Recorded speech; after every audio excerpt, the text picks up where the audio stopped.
We're going live on YouTube.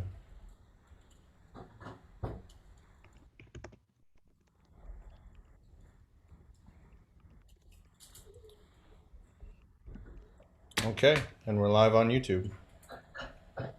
Hello. All right, I'm going to grab the share link from the YouTube. I'm going to put it in the chat. Oops. Now I'm going to put it in the chat. There it is. And I'll go ahead and share that link on our Facebook page as well.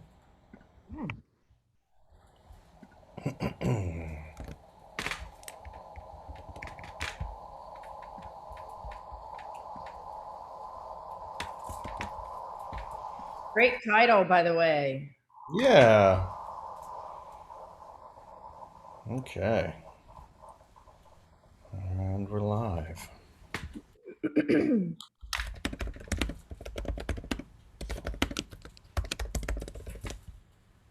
Live this morning with Michelle S. Royal.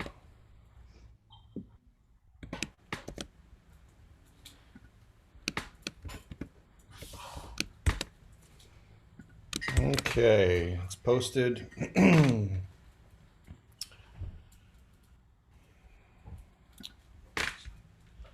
Seem to be good on in all the ways. We're all good. Okay, ready?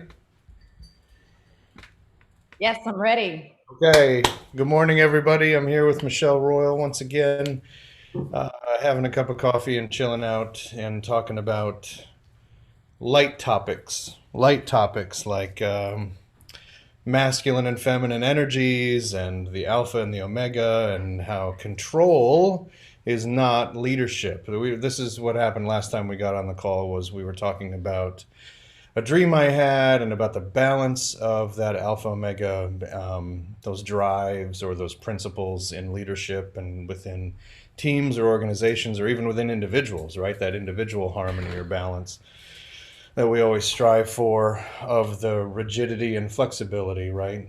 Of awareness and allowing that balance that we strive for, or are trying to strike at all times.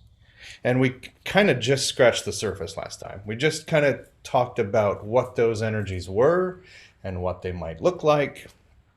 And I remember last time you said we need to talk more about this. We need to talk about how we are nurturing those two drives or those two principles. What are the requirements for nurturing both the alpha and the omega? And then the other question of then once we've nurtured it, how do we share it, right? Which is the nurturing and the sharing is that balance of the two drives. So I'm going to throw it back to you now that we've scratched the surface and opened this up. Now, what are the requirements in your mind for nurturing and then for sharing both the alpha and omega energies?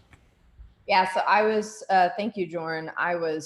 I'm glad to be able to reinforce the conversation because it's been particularly important now as an individual who is driven and outcome oriented and has created structures. We've created structures together to help manage and unlock the potential of creativity for businesses. And we are in a place in the world and a place in time and a place in history where there's just so much that is out of our control. And even whenever we meet as a team, we focus on what we can affect, which typically has to do with what's within our own what do you call it? Our own hula hoop, basically, just that circular space around where our arms can reach. And that's what we can manage on a daily basis. And that includes everything from the physical state of our mind, the story that we tell ourselves, and then what we choose to act on, which some in business would call strategy, which is the direction or the position or the way in which we're approaching. a situation. Nurturing a very wild energy, though, I think has as much to do with what we stop doing as what we start doing. And I was reading some content last night, and it was focused on relationships. However, we are in relationship, although it was focused on relationships. What I see and what we know, especially whenever we started exploring what does a virus crisis have to do with innovation, is that our relationship with and to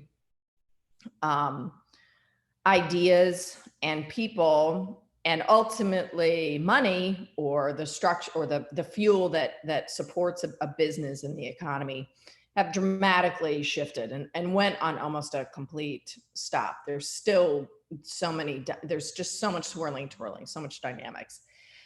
So the title that you posted, which is "Control is Not Leadership," is so on point for what the things that you stop doing. And simply put, you stop controlling.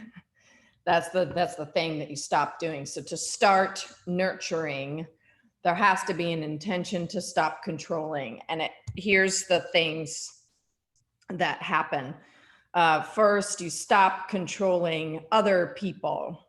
Let me list them, and then you can ask a question and then we can talk about them. You stop controlling other people. You stop trying to control the outcome. We have to, as leaders, stop criticizing, judging, advising, warning, coaxing, suggesting, or asking innocent questions. All of these states of being, right? Judging, advising, warning, suggesting, asking the innocent question. I'm currently experiencing in advertising and in all of the ads that are coming my way, and it's very frustrating, and it may be frustrating for others. And then learn to take no for an answer, because being clear about who we are as people and what we can offer each other during this time through services and or products in a business context. No is a common answer. Not right now. Now is not the time. All of those things are matter. So just briefly again, try not to control other people. Try not to control the outcome. Stop criticizing, judging, advising, warning, coaxing, suggesting, and asking the innocent questions, and learn to take no for an answer. So before I deep dive into any of those, do you have any questions? I guess I just want to make a distinction between asking, and I think I saw you use the air quotes on that last time, asking the innocent question, right? And asking maybe a broader or larger or different question that would put us into more of that improvisational play flow state. Maybe talk a little bit about that. Like, I don't want people to think like, oh, I can't ask questions, because inquiry is vital to that play and improvisational state. So what's the difference?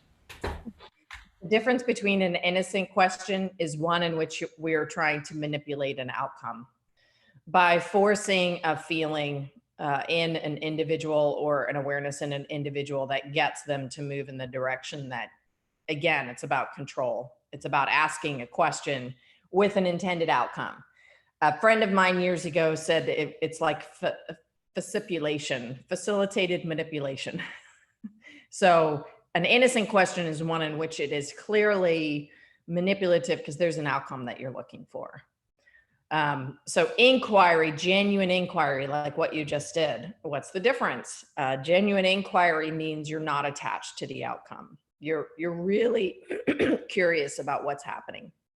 We were on a call yesterday, and to support an individual, another innovation leader, and it's clear right now that their budgets have been cut, that they're was that they had been moved into different areas of the business to help maintain the sustainability of the business. They weren't looking at game changing innovations. They were looking at sustainability of the organization itself. And so our goal was to be supportive and to explore options with them that could be the most helpful for them in the interim, which is going to be about another 30 days or so. And individuals going through this crisis experience are aware of their pain. They're aware of the disappointments of what they thought was going to happen and isn't happening anymore. An innocent question would be, because I have done this before, well, isn't your growth important to you? That would be an innocent question. Of course it is. I didn't ask that. That would have been an innocent question, seeming as though I was possibly, interested in what the answer was, knowing that the answer is yes, and it's, not possible today. So instead, it was about, can you help paint a picture for how this is impacting the organization and how the leadership is keeping everyone inspired? That was a true question. That was an open-ended question, one that we didn't have the answer to, that was going to benefit and help us understand how we can align, how we can change so that we can serve that individual better. Does that make a difference? Does that explain the difference? Yes, and I wanted you to explain it. I mean, I knew I had an idea of what the distinction was, but Well, I was I so innocently wanted to hear you explain the difference between the two yeah. things. So The other, I do want to focus though. I want to go through because I want to talk about this idea of control. I've struggled with control most of my life. I'm grateful today that I have individuals in my life, friends, coworkers, and significant other who challenge my need for control. And right now, it's like control is like holding on to sand that is so fine. It just, the tighter you hold it, the more it just slips through your fingers, right? And that's been a major shift. And I also want to talk about it because we got a request from an international bank about, can you please help explain how do you keep individuals inspired and motivated during this time when there are constant hard waves or constant obstacles being faced. And although we have a sense that we're going to come out of this in about 30 days, whew, the impact is exponential over a long period of time. And we, like many other companies, had a 2020 strategy that looks very different today than it did even 60 days ago. And so leaders are faced with how are things different, and how do we lead that difference without being controlling?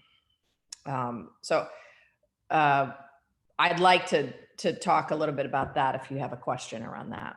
well, yeah, I mean, to me, it's like it's the dad at Disney World. For me, it's like I going into a situation where, and for me, it's like I'm a guy, so my masculine or alpha tendencies are intensified or amplified by the physical testosterone in my body, you know what I mean? And so I get all uptight around the plan and the structure and the rules of the game and the whatever, right? And how do we get to the end? How do we win? So having the map and like charting the course and knowing, okay, we're going to ride this roller coaster in the morning, and then we're going to have lunch at this restaurant, and then we're going to hit the Tower of Terror at the end, and we're going to catch the sunset over watching the animals, and like we got it all planned out.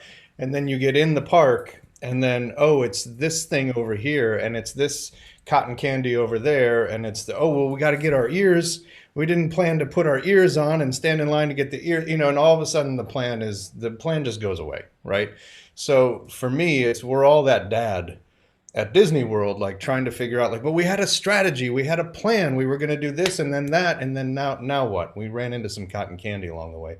So cotton candy. Cotton candy. So how do we strike the balance, right, of being able to let go of that tight white knuckle grip we have on control and strategy and go with the flow, and also keep the end in mind, right? And also work toward that North Star. What does that balance look like? Because I think for some people, it's like it can be a weekly rhythm, right? Of it's either input and output and balancing that flow, or it's whether their team meetings are built around the structures of listening and producing, or you're right, you're building a rhythm of that into your day.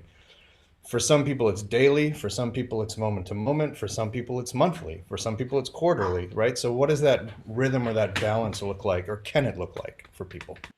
Sure. Well, the rhythm or balance gets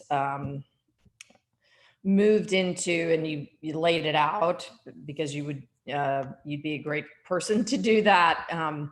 Instead of it being a definitive 90 days, a definitive 30 days, it gets moved into a day by day practice. And there can be anchors within, or we can create structures, rituals within each day that allow us to move with the natural flow of what is happening and then still have that structure. When I was a 17-year-old high school student, I participated in a leadership program called Outward Bound. And every year they hosted a program for Outward Bound it was in Colorado. They hosted programs for high school students. And every year they went on the same hike through one of the tallest peaks in Mount Elbert. Now you can drive to Mount Elbert Park and do a day hike in one day. So you can park at a certain point, and then you can do what's called a 14er hike or whatever, and you can go on a hike and come back to your car and go back to your hotel.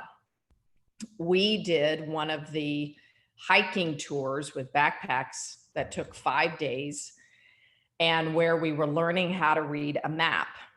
And every day there was breakfast where we would review the map and we would say, here is our plan of what we're going to try to cover for today. And there was 2 groups with roughly 20 students each group.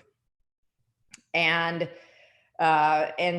everyone would take turns reading the map and leading the group. But you had breakfast in the morning, and then you went out on your hike. And while you were on the hike, the weather conditions, all of the uncertainties, the weather conditions, the changing environment, the landscape may have changed because trees may have fallen or rain may have taken away some of the grip that you could have had in your hiking journey, or things just changed, or you could have gotten lost. Maybe you didn't read the compass correctly and you got lost and you had to reset.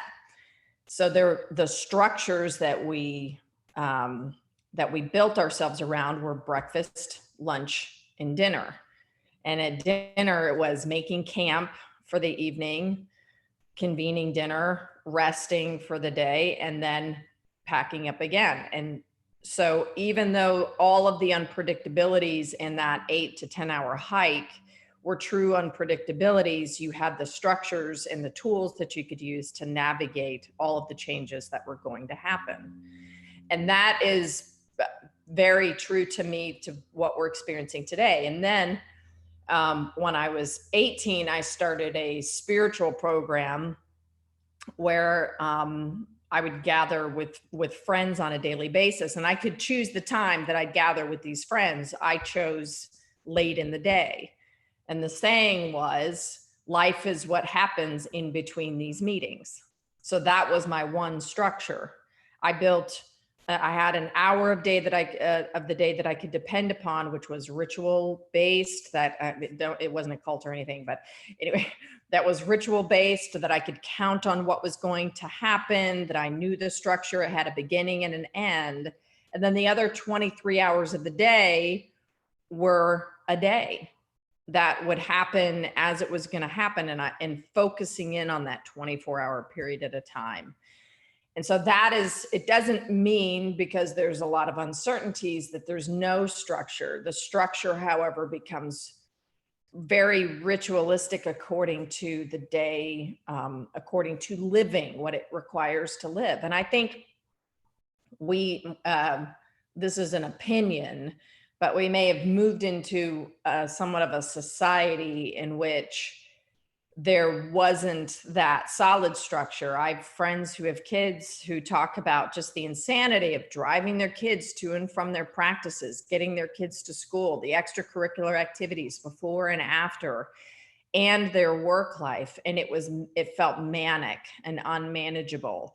And getting that solid time where you're having dinner or you're sitting down together, that ritual of gathering wasn't there. And now that that ritual of gathering has been required or mandated, they're having a reduction in stress. They're, yes, the kids are at home homeschooling, but they're not driving around like crazy mad maniacs trying to manage all of this other process while building the thing that they're building. And for some, it's been a relief. For others, it's been, I think I saw Sarah Blakely's Instagram. She said, just keep the kids alive. That's my goal. Well, just keep the kids alive was actually my mom's goal. And she was a stay-at-home mom when I was a kid and we lived on a farm. She had 4 kids and my dad worked 3 jobs and she babysat and sold farm goods. Keeping the kids alive was still like the most important thing: food in our bellies and clothes on our back and a roof over our head. And there was in some ways a beauty to that simplicity of the structures and the rituals that we placed in order to keep that connection going. So to me, and I think there's a distinction too between what you're describing as rituals, or the mechanism with which we kind of identify and cord off that rhythm to our day. It's almost like our cosmology, the cycle of our day and our life, right? Our personal kind of cosmology and how we're moving through the world. And those are structures that we can move around and play with and experiment with, and you know move around on the board until we find the array or the rhythm that works, right? That is the successful end of the experiment, that feels good or that yields a result or that works for whatever your outcome is, right?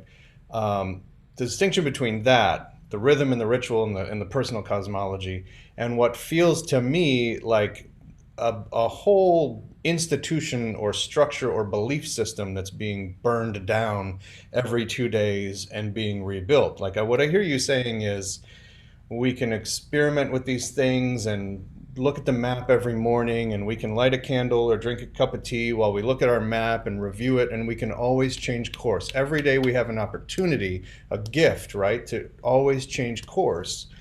But our institutions are not built that way. Our educational institutions are not built that way.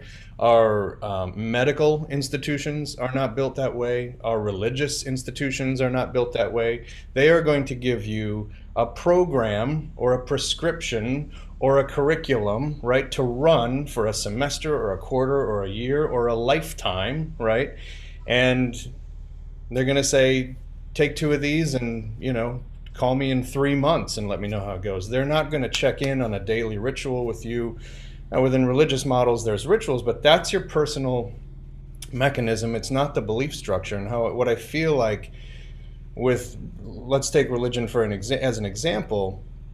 If you change your theology, if you experience some great metanoia and change your mind, you are going to move out of that system. You're going to have to find a new community, right? That's why people move from, more traditional communities into a UCC or a New Thought or a Unitarian, right? And this sometimes happens with age as you get older. That's why you look at some of those more metaphysical and new thought communities, and they're older people, right? Because they mature and they age as people.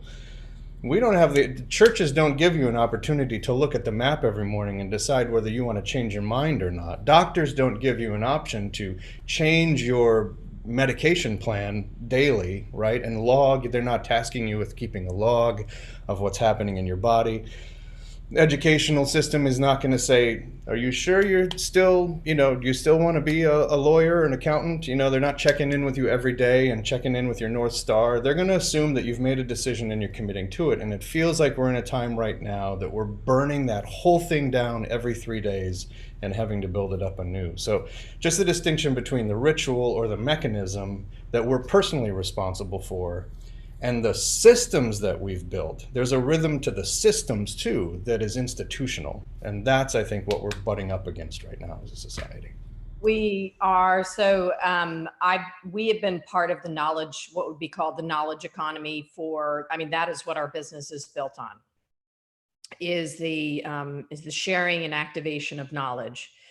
I was watching a film about, it's called America in Color. It's on Amazon Prime, and starts off with the Roaring Twenties, then the Great Depression, then the New Deal. That's about the length of time that I've gotten through right before World War II, and the Great Industrial Revolution, or when industrial had really become a huge push in the United States, and the first, massive failure of the banks because they were printing money that didn't exist, and people were having this modern lifestyle built on credit, came crashing and burning down. At the core of it, humanity wanted to work, and they were talking in the film how because men were the primary workforce during that time, and then when World War II, when all the men were, many people were sent away, then women took over the workforce, and how that culturally shifted. I mean, these changes culturally change. These changes change our cultural behavior and our cultural norms. We built education systems, business strategy on industrial principles, and principles in which work could be replicated. And in the age right now where we're talking about the work that can be automated, the knowledge work or the replicable work in the knowledge world that can be automated, this age could change that. These changes could shift that even faster, could accelerate those. At the end of the day, though, what I thought was what was human about this, we asked ourselves the question when we had our COVID crisis plan. We said, what is irrevocably not going to change? What's going to stay the same? And it is humans helping humans. That will remain the same. And humans helping humans has a fairly broad picture. One of them is that you said, what is it, the thing that you hold on to in its purpose, your individual purpose? Now, that doesn't have to be anything complicated. It sounds like a very big thing. What's my purpose in life?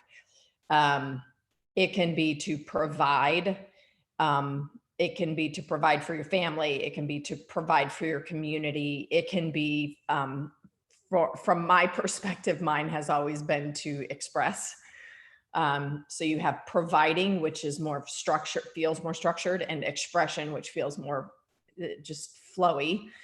And you can do that within the 24 hours. It's what is the work to be done? I think that is, the question is that there's still work to be done. And in that 30-year period between the Roaring 20s and the New Deal, or the 20-year, I think it was like 1920s to the end of the like the 1930s, was about what was the work to do to keep moving forward as a society and as a family member and as a community member.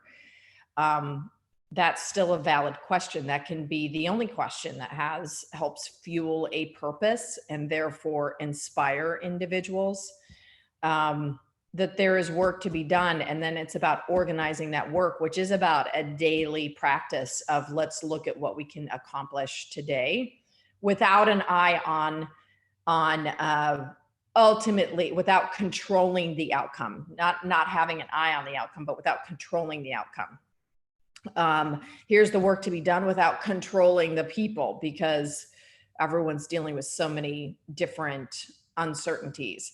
Here's an eye on what we can do that only we can do. And can we answer that? And can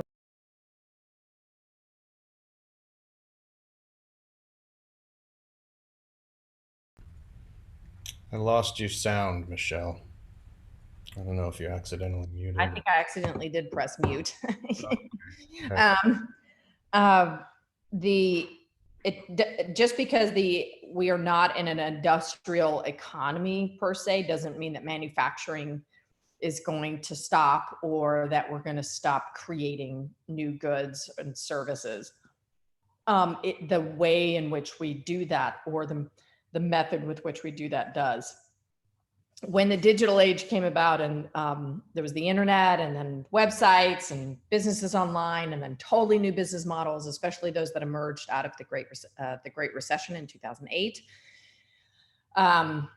The nature of work changed, or what was produced changed. And I'm trying to, I just lost my thought because I was thinking of muting. I lost my thought. It went off track. You're thinking of what? I said I was thinking of something, and then I lost my train of thought. Industrial age, blah, blah, blah, blah, blah. Yeah. Anyway, it's gone. It Well, must be time to be done. well, I have one more question, because you're talking about the being able to discern the work that needs to be done. And I just wonder, because this is something that happens not only culturally but individually in ourselves, how do we reconcile or manage the polarity between the more masculine that is going, well, let's say the more feminine that's going to look at the masculine and say, that kind of work, that tightly controlling, that manipulation, that hierarchical thing that's happening, that's not the way we should do work. And then the masculine, that side of us that'll look at the feminine side and say, oh, that flowy and the listening and but that's not work. That's not considered work, right? But both of those things are vital to the process. So how do we manage that polarity, not only culturally, but in ourselves and in every moment? So that would be the third thing that I mentioned, which was not criticizing, judging, advising, warning, or coaxing, or suggesting. Um, um, And individually, we can have like you said, a ritual, a spiritual practice. We can have some kind of method, even if we're going to therapy, right? There's some kind of mechanism that we're making efforts to reconcile that polarity that's happening, that binary process that's happening within ourselves, that infinity loop, right? right.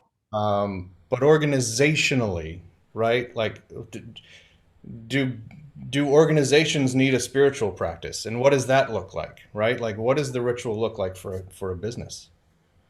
So it's rooted in trust and respect. Whatever it is, there's an ethos that surrounds that, and a respect for the way that another individual would accomplish something that would be different than me.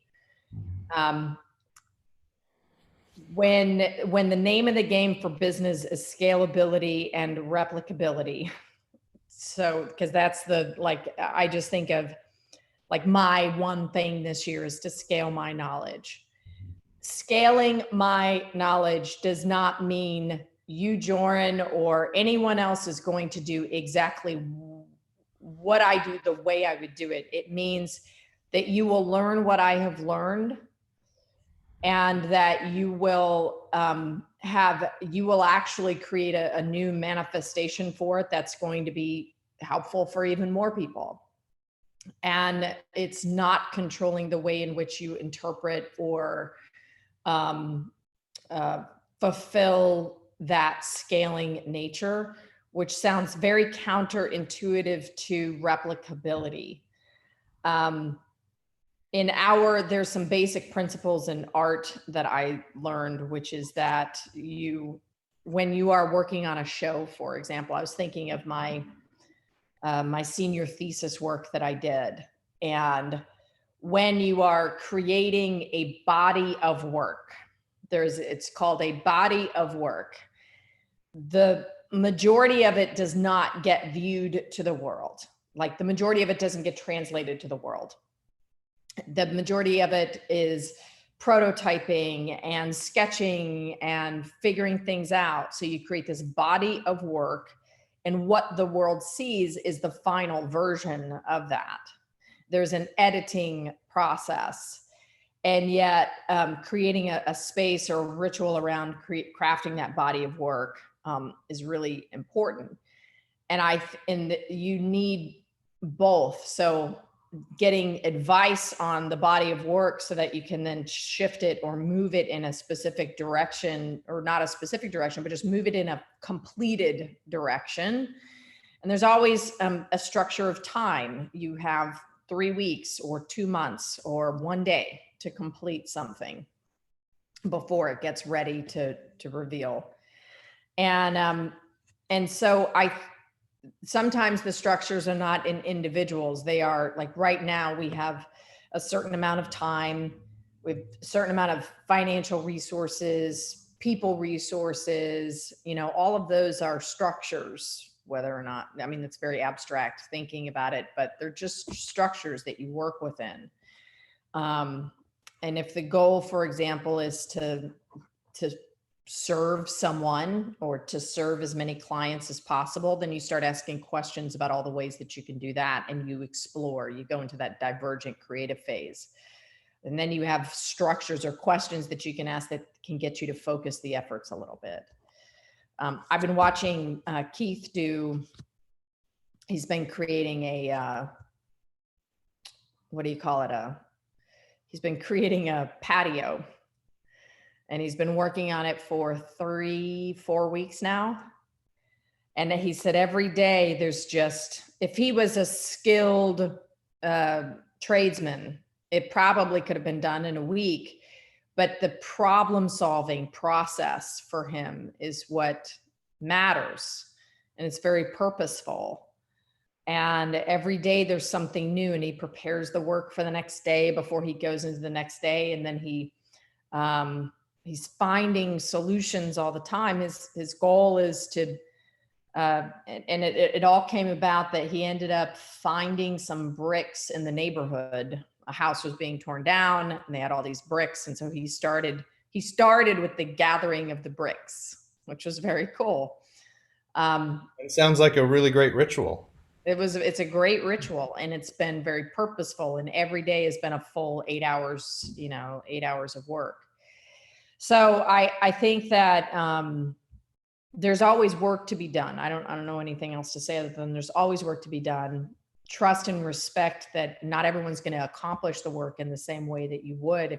If there is a very, very specific way that it has to be done, like the baking of bread, then give the recipe. Right. If there is no recipe, then it's about what are the actions that you take to get to a place where you can fulfill the nourishing or the completion of the work. And Knowing the bread is going to be, different. It's going to change a little bit, but it's going to be just as delicious. That, what I hear you saying is moving away from that kind of fundamental building block. It's not like to go from like the metaphor of cloning. The answer is not to clone you or the ideas or the thoughts of the process. The idea is to, and maybe it's a poor analogy, maybe it's an appropriate analogy, but how can the idea or the process be infectious or transmissible, right? How can we get it to spread in a way that is focused not on the atomistic fundamental building blocks of a thing, but on the process that gets us to the result, right? It's kind of a shift from like modernism to postmodernism. Process philosophy talks about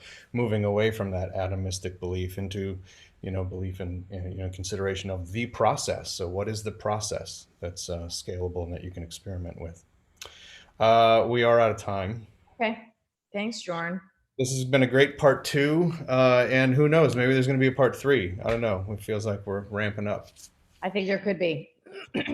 Thank you again for your time this morning. Appreciate you, and You. I'll talk to you later. Again, in Zoom, I have not figured out how to stop streaming, so I'm just going to end the meeting. Okay. say goodbye, and we'll see you later. Bye bye. Thanks for watching, everybody.